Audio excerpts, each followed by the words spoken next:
ಸಾಲ ಬಾಧೆಯಿಂದ ಬಡ ರೈತ ಆತ್ಮಹತ್ಯೆ.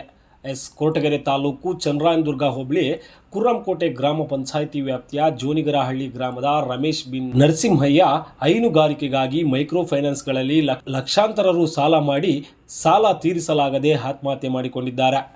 ಹೈನುಗಾರಿಕೆಯನ್ನೇ ನಂಬಿಕೊಂಡು ಜೀವನ ಸಾಗಿಸುತ್ತಿದ್ದ ರೈತ ರಮೇಶ್ ಕುಟುಂಬ ಸುಮಾರು 20 ಹಸುಗಳನ್ನು ಸಾಕುತ್ತಿದ್ದರು ಎನ್ನಲಾಗಿದ್ದು, ಮಾರಣಾಂತಿಕ ಕಾಯಿಲೆಗಳಿಂದ ಸುಮಾರು ಹಸುಗಳು ಸಾವನ್ನಪ್ಪಿದವು ಎಂದು ಮೃತನ ಸಹೋದರ ನಾಗರಾಜು ತಿಳಿಸಿದ್ದಾರೆ. ನಾನು ನಾಗರಾಜು ಅಂತ, ನನ್ನ ತಮ್ಮ ಹೈನುಗಾರಿಕೆ ದನ ಸಾಕ್ತಿದ್ದ. ಒಂದು 20 ದನ ಇದ್ವು. ಹಿಂಗೆಲ್ಲ ಕಾಯಿಲೆ ಸರಿ ಬಂದು ಸತ್ತೋಗ್ಬಿಟ್ವು. ಜಮೀನು ಕಮ್ಮಿ ಐತಿ, ಕಟ್ಟಕ್ಕಾಗ್ದೇನೆ ಹಿಂಗೆ ನೇಣು ಹಾಕ್ಯಂಡು ಸತ್ತವ. ಏನು ಸಾಲ ಮಾಡಿದ್ರಾ? ಸಾಲ ಸಿಕ್ಕಾಪಟ್ಟೆ ಸಾಲ ಐತೆ ಸರ್. ಎಷ್ಟಿತ್ತು ಅಂದಾಜು? ಒಂದು 25-30 ಲಕ್ಷ ಐತೆ ಸರ್. ಎಲ್ಲ ದನ ಕರ ತಂದು ಎಲ್ಲ ಸಾಲ ಮಾಡ್ದ. ಜಮೀನು ನೋಡಿದ್ರೆ ಕಮ್ಮಿ ಐತಿ, 10 ಗುಂಟೆ ಐತಿ.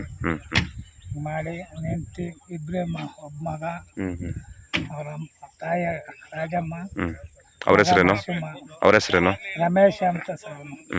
ಯಾವಾಗ ಹಾಕಿರಿ ನೆನೆ ಕಂಡಿರೋದು? ರಾತ್ರಿ ಸರ್ 7 ಮನೆಗೆ ಬಂದೇ ಇಲ್ಲ. ರಾತ್ರಿ 1 ಗಂಟೆ ಮೇಲೆ ಹಾಕಿ ನಾವು.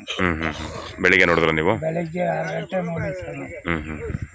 ಒಟ್ಟಾರೆ ಸಾಲದಿಂದ ಹಿಂಗಾಗಿದೆ. ಸಾಲದಿಂದ ಹೆಚ್ಚು ಸಾಲ ಮಾಡಿಕೊಂಡು ಬಡ್ಡಿ ಮತ್ತು ಅಸಲು ತೀರಿಸಲಾಗದೆ ಮನನೊಂದು ಜೋನಿಗರಹಳ್ಳಿ ಜಮೀನಿನಲ್ಲಿರುವ ಹೊಂಗೆ ಮರಕ್ಕೆ ನೇಣು ಬಿಗಿದುಕೊಂಡು ಆತ್ಮಹತ್ಯೆ ಮಾಡಿಕೊಂಡಿದ್ದಾರೆ. ವಿಷಯ ತಿಳಿದ ತಕ್ಷಣವೇ ಕೊರಟಗೆರೆ ಪೊಲೀಸ್ ಅಧಿಕಾರಿಗಳು ಸ್ಥಳಕ್ಕೆ ಭೇಟಿ ನೀಡಿ ಪರಿಶೀಲನೆ ನಡೆಸಿದ್ದು, ಮೃತ ರೈತ ರಮೇಶ್ ತನ್ನ ಹೆಂಡತಿ ಮತ್ತು ಒಬ್ಬ ಮಗನನ್ನು ಬಿಟ್ಟು ಅಗಲಿದ್ದಾರೆ. ಮರಣೋತ್ತರ ಪರೀಕ್ಷೆಗೆ ಮೃತದೇಹವನ್ನು ಕೊರಟಗೆರೆ ಸಾರ್ವಜನಿಕ ಆಸ್ಪತ್ರೆಗೆ ರವಾನಿಸಲಾಗಿದ್ದು, ಕೊರಟಗೆರೆ ಪೊಲೀಸ್ ಠಾಣೆಯಲ್ಲಿ ಈ ಸಂಬಂಧ ಪ್ರಕರಣ ದಾಖಲಾಗಿದೆ.